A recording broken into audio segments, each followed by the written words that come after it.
we're digging into the way that the U.S. continues to move forward and push ahead, at least when you listen to the president, about plans to reopen the economy after coronavirus has brought basically the entire economy to a standstill.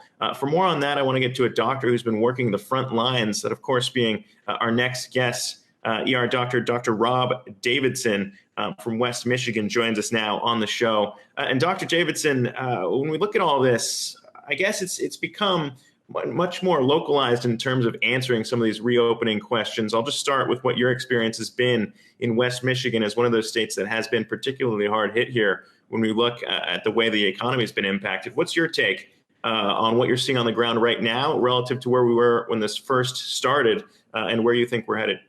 I mean, I can tell you economically, work in a poor rural county in West Michigan, and, just like every other economic issue, it's hitting really hard around here. A lot of factories are closed down temporarily, hopefully only temporarily.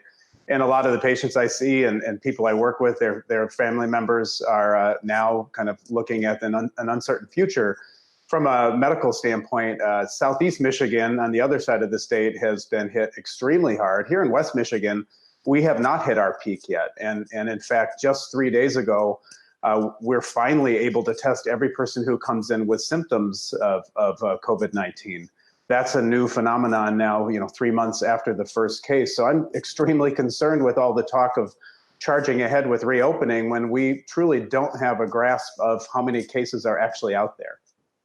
Yeah, and I mean, sadly, when we think about the surge in jobless claims too, the unemployment that's attached to all of this, Michigan, the state with the highest surge, when we just look at that percent jump in people actually applying for unemployment benefits here. So clearly, it's dealing with this, I guess, in the way that they've seen the worst negative aspects on the economic front.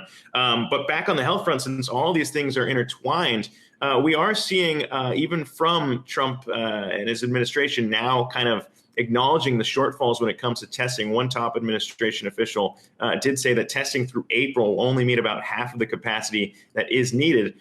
As a doctor kind of confronting all of this on the front lines, how serious is the issue of maybe moving forward too quickly with reopening the economy if you don't have testing in place to know which spots are actual hot zones to prevent more people from getting this and potentially also needing to shut down further on in the year?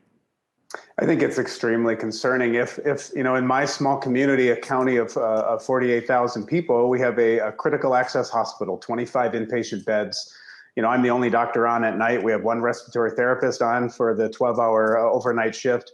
And if we start opening things up while our cases are increasing, or if they haven't been decreasing for the full 2 weeks that pretty much every public health expert recommends as a baseline function to start reopening, I worry it could very quickly lead to our hospital being overwhelmed. We're already resource limited just on a regular basis, let alone if we have a massive surge in people requiring critical care.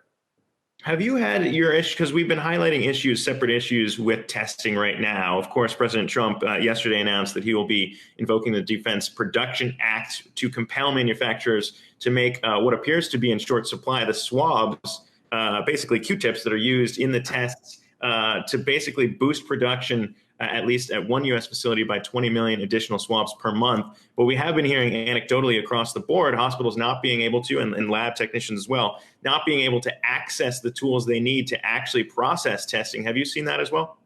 Yeah, I mean, we're seeing limited supplies in all aspects. We have actually enough capacity. But I know within our hospital system in West Michigan, the swabs are an issue. Reagents, we're dividing a normal amount of reagent by 3 so we can triple the capacity with what we would normally do. But we're not able to run certain other tests that utilize the same swabs so we can save them and not potentially run out.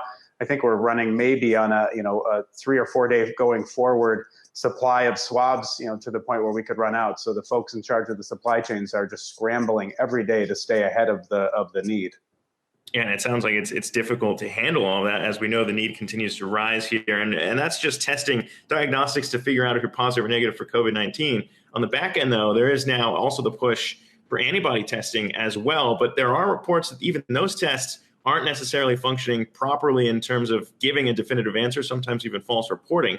What are the concerns there, though, if you have moved past initial diagnostic tests to move into antibody testing, and having that also not work well when we already saw the consequences of missing the window we needed to nail at the beginning of the outbreak? Now moving forward, as you think about reopening the economy, how much more important does antibody testing become?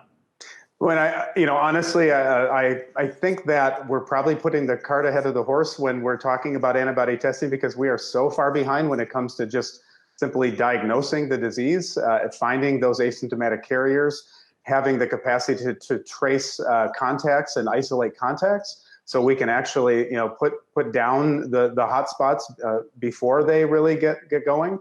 Then once we do that, and that's probably not for another 2 to 4 weeks after we identify all the actual cases and realize that they're actually going down, then the antibody testing becomes more critical.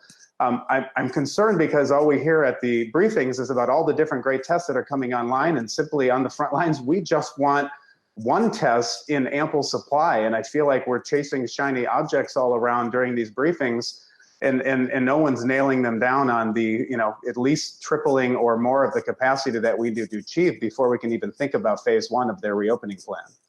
Yeah, and I mean, as we see pressure around the country, even from citizens now, to move full speed ahead with reopening the economy, but still a lot of questions remain on what the health implications might be if we are to move too quickly. But I want to thank you for coming on. I mean, we have a lot of guests come on the show to weigh in on these issues, very tricky.